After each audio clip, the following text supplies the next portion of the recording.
Boa noite a todos que nos acompanham virtualmente, distantes fisicamente, mas com certeza conectados pelo pensamento, pelo coração. Buscando então nos harmonizar, vamos fechando os nossos olhos, serenando intimamente, lembrando de Jesus, nosso mestre, amigo de todas as horas, pedindo que Ele nos envolva então nas suas doces vibrações de paz e de harmonia, para que consigamos melhor compreender os seus ensinos. Que assim seja, graças a Deus. Nós estamos aqui então para refletir hoje sobre a realidade essencial. E nós vamos iniciar lembrando de uma passagem de Jesus. O mestre ele tinha um carinho muito especial por uma família que morava em Betânia. Era a família dos irmãos Lázaro, Maria e Marta. Então conta o Evangelho de Lucas que em uma certa oportunidade Jesus e os seus discípulos eles voltavam de Jerusalém e passavam por ali. Jesus então decide pernoitar na casa dessa família. Então as duas irmãs, Maria e Marta, começaram a organização do lar para receber os visitantes. Jesus então chega com seus apóstolos, saúda a todos desejando paz e adentra a casa. Marta, ainda muito preocupada com a organização, continuou correndo de um lado para o outro, providenciando a refeição, arrumando as camas, colocando a mesa.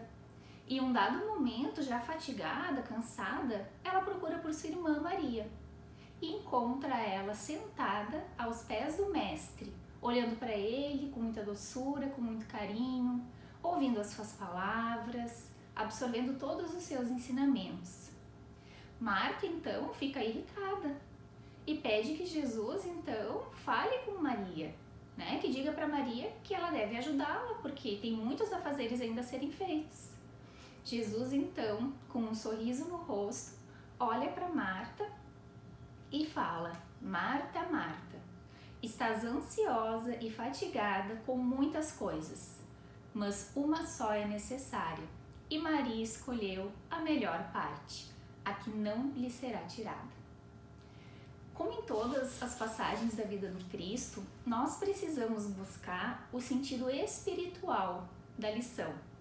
E para que nós consigamos aproveitar ainda mais essas instruções do Mestre, nós precisamos nos colocar lá, naquele lugar, no lugar de Maria, no lugar de Marta, ouvindo as orientações do Cristo, mas trazendo elas para a nossa vida atual, para o nosso dia a dia. Então, assim, quando Jesus fala da melhor parte, nós precisamos nos perguntar: o que é essencial para mim? Quais são as minhas prioridades? O que eu tenho feito do meu tempo e das minhas escolhas? Jesus também fala das oportunidades que são colocadas à nossa frente diariamente. E nós temos parado para escutar, para perceber essas oportunidades? Nós estamos conturbados nesses últimos dias, São tempos de insegurança, de dificuldades. Como nós vamos conseguir serenar, acalmar o coração para conseguirmos então termos essa percepção do que é essencial?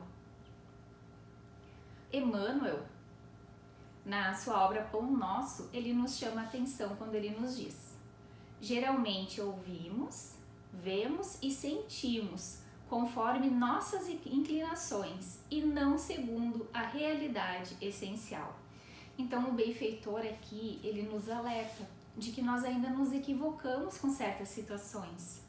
Nós nos deixamos envolver pelos nossos tormentos íntimos, dificultando assim o nosso entendimento, como que nublando a nossa visão. Muitos de nós ainda não conseguimos parar, pensar, refletir sobre acontecimentos corriqueiros que poderiam nos trazer grandes oportunidades de evolução moral. Acabamos deixando eles como acontecimentos sem importância, que não vão nos ajudar em nosso progresso. Nós podemos também tomar como um exemplo dessa nossa dificuldade a nossa própria interpretação que nós podemos fazer dessa passagem de Jesus na casa de Maria e Marta. Se nós intimamente nos identificamos mais com a Marta, nós podemos estranhar essa posição de Jesus, pensando que ele deveria de ter sim chamado a atenção de Maria, porque Marta estava muito atarefada. E aí nós, quem sabe, vamos lembrar, vamos nos remeter para aqueles nossos momentos em que nós nos sentimos assim, assoberbados, estressados. Lembramos talvez do nosso local de trabalho, onde muitas vezes nós sofremos a sobrecarga, o acúmulo de funções, e temos alguns colegas que ainda possuem tempo ocioso. Agora, se nós nos identificamos mais com Maria, nós podemos considerar que Marta estava perdendo tempo, que nada daquilo tinha importância, que não tinha necessidade de organizar a casa, que ela estava somente preocupada com essas coisas materiais e que isso não tem importância alguma, que nós só devemos prestar atenção para as questões espirituais da vida.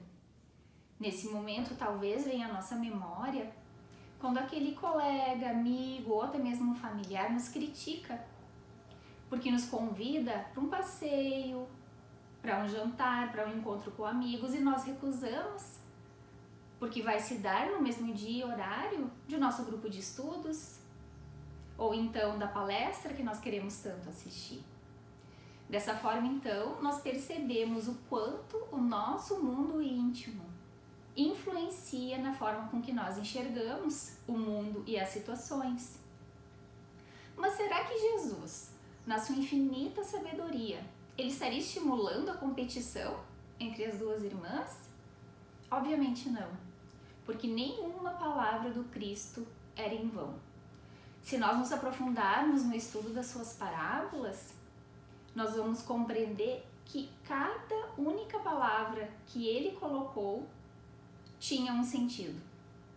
Então Jesus não perdia a oportunidade de fornecer uma lição moral, um ensino moral para os que o cercavam. E aí então nós buscamos uma interpretação dessa mesma passagem feita pelo Haroldo Dutra Dias em uma das suas palestras. Ele nos diz o seguinte, que o nosso desafio é termos o coração de Maria e as mãos de Marta.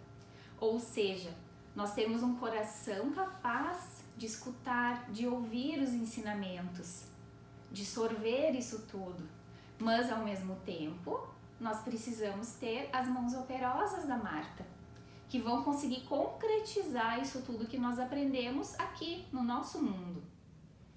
Então essa nossa dificuldade de enxergar com mais clareza e discernimento nos faz recordar mais uma passagem de Jesus, que consta no Evangelho de Lucas, onde ele relata então que o mestre e os seus discípulos estavam saindo de Jericó. Então no caminho tiveram a presença notada por um cego chamado Bartimeu. Bartimeu costumava ficar ali, sentado à beira do caminho, esperando que alguém o ajudasse, pedindo uma esmola, mendigando. Mas Bartimeu escuta o burburinho e ouve as pessoas dizendo que era Jesus que vinha vindo. E ele ficou muito emocionado e ansioso porque ele sabia das curas do Cristo. E se coloca então a chamar, com voz muito alta, Jesus. Chama Jesus, filho de Davi, tende misericórdia de mim. E as pessoas em torno dele não gostaram da atitude, mas quanto mais eles criticavam Bartimeu, mais alto ele gritava. Ele não desistiu. Então Jesus percebe a presença dele e manda chamá-lo e pergunta: que queres que eu faça? Bartimeu então diz: Rabi, que eu volte a ver. E aí então Jesus restaura a visão de Bartimeu e Bartimeu segue o mestre. Mais uma vez, nós precisamos buscar o sentido espiritual dessa passagem. Então nós nos perguntamos, o que nós estamos deixando de ver? A cegueira que o Bartimeu sofria era física, mas existem vários outros tipos de cegueira. Nós podemos ter a cegueira da rebeldia, que nos impede de enxergar as soluções que Deus nos envia as oportunidades. Nós estamos tão aferrados no que nós desejamos e que aconteça ainda da forma que nós sonhamos, que nós nos rebelamos e não queremos enxergar. Somos cegos voluntários. Também podemos ter a cegueira da indiferença, que é quando nós nos fechamos em nós mesmos, preocupados somente com o que diz respeito a nós, e não lembramos de olhar, de enxergar as outras pessoas que nos cercam. Talvez dentro da nossa família tenhamos pessoas sofrendo, precisando da nossa ajuda, mas nós não enxergamos. Ainda podemos ter a cegueira do orgulho. O orgulho, ele nos faz estacionar. Ele nos impede de enxergar aquilo que nós precisamos mudar dentro de nós. Ele então não nos permite progredir, porque ele nos traz uma falsa imagem de perfeição. Então, essa nossa ligação com esses interesses materiais fazem com que os nossos olhos fiquem cerrados, fiquem fechados para as realidades essenciais da vida, para aquilo que realmente é perene, imperecível. Então nós entendemos dessa forma que esse pedido do Bartimeu deve ser também o nosso pedido, a nossa rogativa em prece, pedindo: Jesus, que eu veja. Aí nós trazemos uma fala de Emmanuel na obra Pão Nosso. Ele nos fala o seguinte: é a cegueira íntima que nos faz tropeçar em obstáculos, onde só existe o favor divino. Quantas vezes aquilo que nós temos como um obstáculo na nossa vida pode ser um amparo da espiritualidade, nós não percebemos. Talvez nós tivéssemos que passar por uma provação muito mais dura, mas como nós já vamos nos buscando melhorar, vamos despertando para as coisas espirituais, estamos nos esforçando, Deus nos concede essa oportunidade de passar por uma provação menor e nós não percebemos. Ou quem sabe essa provação, essa dificuldade esteja vindo como um aviso, como um alerta do plano superior, dizendo que nós devemos ter cuidado, que nós precisamos parar por um momento. Então, nós podemos ver que o problema, ele está mais no olhar do que naquilo que nós enxergamos. Agora, se nós acendermos a nossa luz interna, ela vai facultar com que nós possamos enxergar com mais clareza as situações e nos ajudar a iluminar tudo aquilo que nós enxergamos como sombra, mas que são situações importantes para a nossa reflexão como espíritos. A Joana de Ângeles, ela nos traz um alerta na sua obra chamada Convites da Vida. Ela nos fala: retira a venda dos olhos e despedaça as lentes escuras que te impedem de fixar as claridades reais da vida, promovendo o teu programa de ação eficiente onde te encontras. E ela conclui de uma forma bastante firme: nada de ilusões. Vejam que a Joana, ela está falando conosco: retira a venda, despedaça as lentes. Então é um trabalho nosso. Não adianta pessoas quererem fazer isso por nós. Podemos nos recordar de vezes em que estávamos vendo um amigo em uma situação difícil e buscamos esclarecê-lo, fazê-lo ver o outro lado da situação. Mas ele não quis ver. Assim também nós somos. Então essa venda, essa cegueira, é trabalho nosso desfazer. Mas como então começar esse trabalho? Como retirar essa venda e conseguir enxergar essa realidade essencial? Como nós vamos conseguir não deixar que as nossas emoções conturbadas nos confundam? Aí, para responder esses questionamentos, mais uma vez nós vamos recorrer ao nosso benfeitor Emmanuel, onde na obra chamada Calma, ele nos fala sobre a segurança íntima. Ante os impactos emocionais do cotidiano, estimarias construir a segurança íntima, a fim de que a serenidade se te faça constante cidadela defensiva, e podes, indiscutivelmente, construir semelhante refúgio. Vejam que o Emmanuel também coloca a responsabilidade nas nossas mãos, nos dizendo que, sem dúvida, nós somos capazes de construir esse refúgio. O Arthur Valadares, ele faz um estudo semanal sobre essa obra no seu canal do YouTube.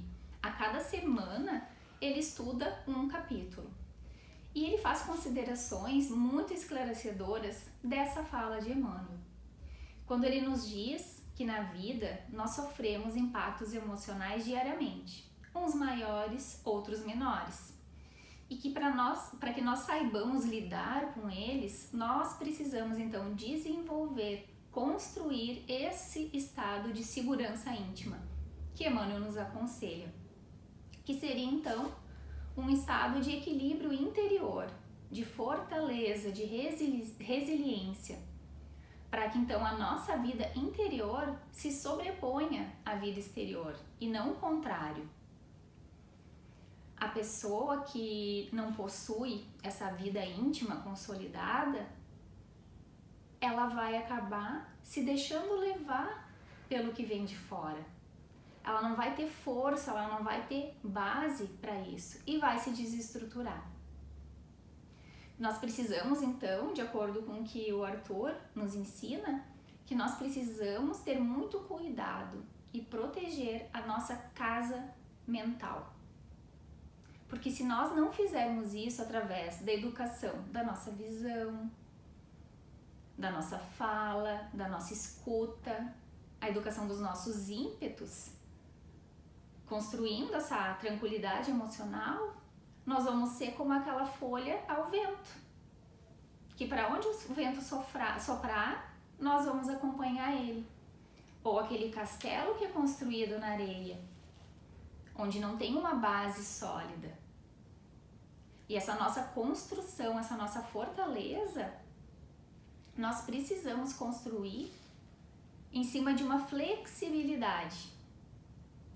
Por quê? Porque a nossa construção, ela deve ser baseada, alicerçada em valores, em virtudes muito importantes, como o perdão, a humildade, a calma, a confiança em Deus.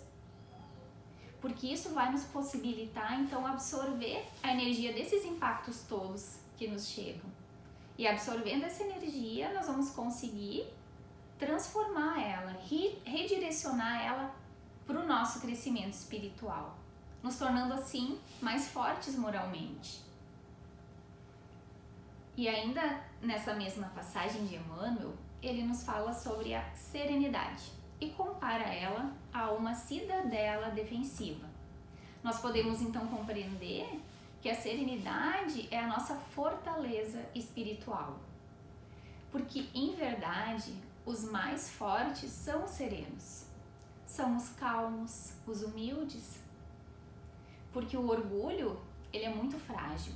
Basta um leve arranhão no nosso orgulho que nós já nos desestruturamos por completo. Embora parecendo forte, o orgulhoso, porque ele se sobrepõe aos outros, humilha os outros, em realidade é uma falsa aparência de fortaleza, de força.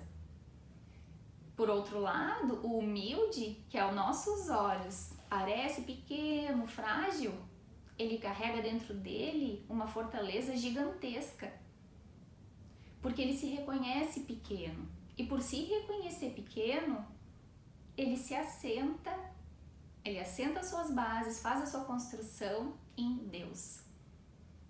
Porque no momento em que nós nos apoiamos em outras pessoas, nós vamos, de uma forma ou outra, nos decepcionar.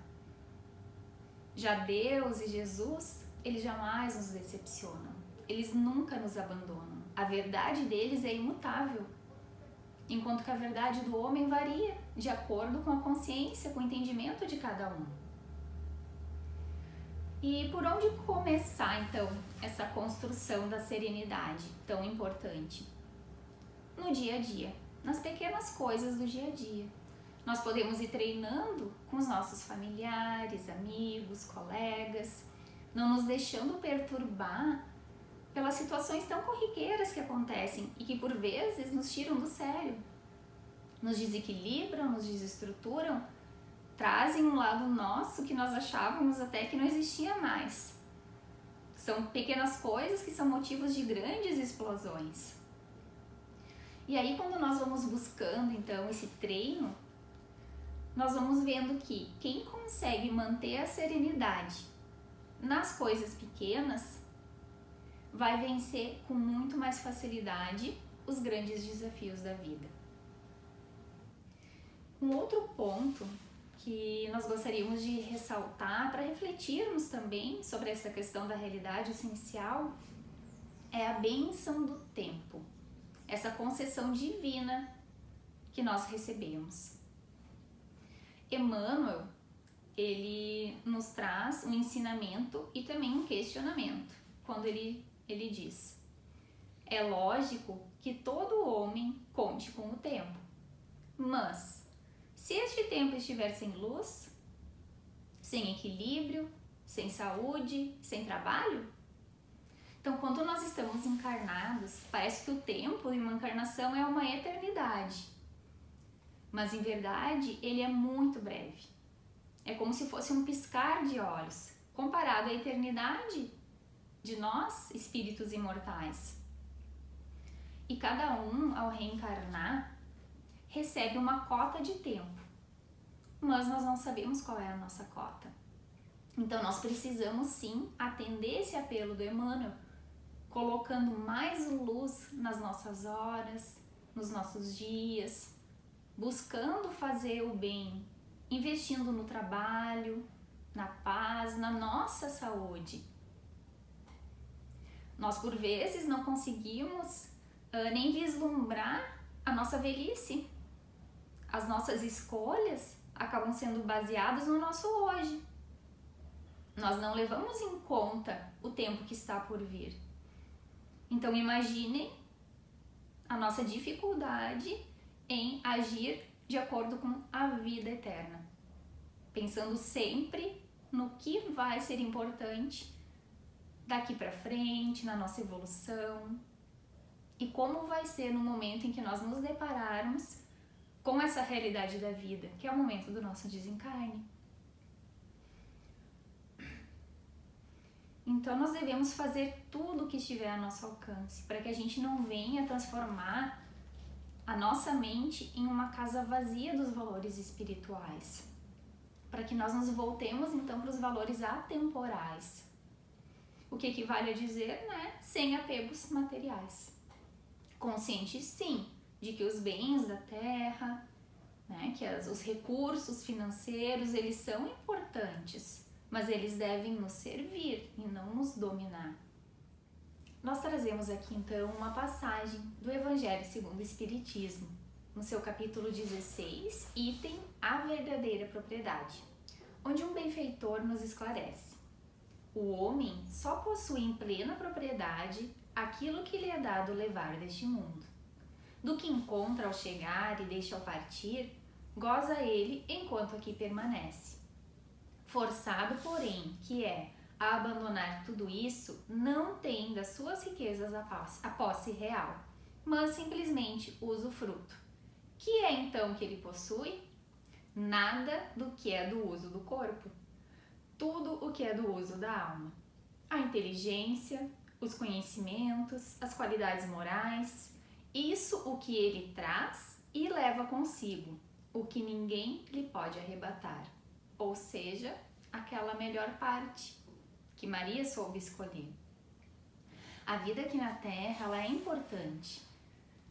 Os bens, as condições que nós temos, elas são um meio de nós atingirmos um objetivo maior, um objetivo superior. Agora, quando nós tornamos os meios nos fins, então nós nos escravizamos. Então já é tempo de nós nos conscientizarmos de que as chances de crescimento, elas precisam ser aproveitadas, porque elas nunca vão voltar, elas nunca vão ser reprisadas da mesma forma e da mesma intensidade. Hoje nós estamos aqui, nessa condição, mas e amanhã? Amanhã nós não sabemos como nós vamos estar. Então que nós possamos estar atentos, serenos, para que quando Jesus nos visite, nós não sejamos como a Marta. Nós tenhamos a postura de Maria, nós paremos, nós percebamos a sua presença, estejamos em paz interior para conseguirmos então receber tudo isso. E Jesus nos visita através do seu evangelho, através de uma leitura, através de uma oportunidade de fazer o bem para alguém. Quando nós nos valorizamos a nossa existência, a nossa vida e fazemos as melhores escolhas. Mas nós estamos acostumados com barulho, com aquilo que chama atenção. Só que nós precisamos saber silenciar, serenar interiormente. Porque como o Humberto de Campos, um espírito, na sua obra Boa Nova, ele nos traz esse ensinamento, quando ele relata o diálogo que Jesus teve com Joana de Cusa. Então ele conta que Jesus disse: o pai não impõe a reforma a seus filhos, esclarece-os no momento oportuno. Deus não trava contendas com as suas criaturas e trabalha em silêncio por toda a criação. Nós trazemos então agora, para finalizar, um trecho da história de Paulo de Tarso, quando ele ainda era Saulo, e se encontra às portas de Damasco e tem a visualização, a visão espiritual de Jesus, com todo o seu brilho, com todo o seu esplendor. Saulo, então, cega, ele fica cego diante do brilho do Senhor e cai de joelhos. Mas, ao invés de ele esperar que Jesus o sirva e que Jesus faça a mesma pergunta que ele fez para Bartimeu, ele se reconhece na condição de servidor do Cristo e pergunta para Jesus: Senhor, o que queres que eu faça? Então esse é o maior exemplo da compreensão da realidade essencial, de que nós não precisamos de mais nada, a não ser saber qual a vontade de Jesus, qual a vontade de Deus para a nossa vida. Porque aí nós já vamos ter entendido que ela é a melhor para nós. Porque é Jesus o caminho, a verdade e a vida. Então que possamos refletir sobre isso. Possamos silenciar, serenar, estudar, né? A doutrina espírita aqui está para nos esclarecer. O nosso muito obrigado e que todos fiquem em paz.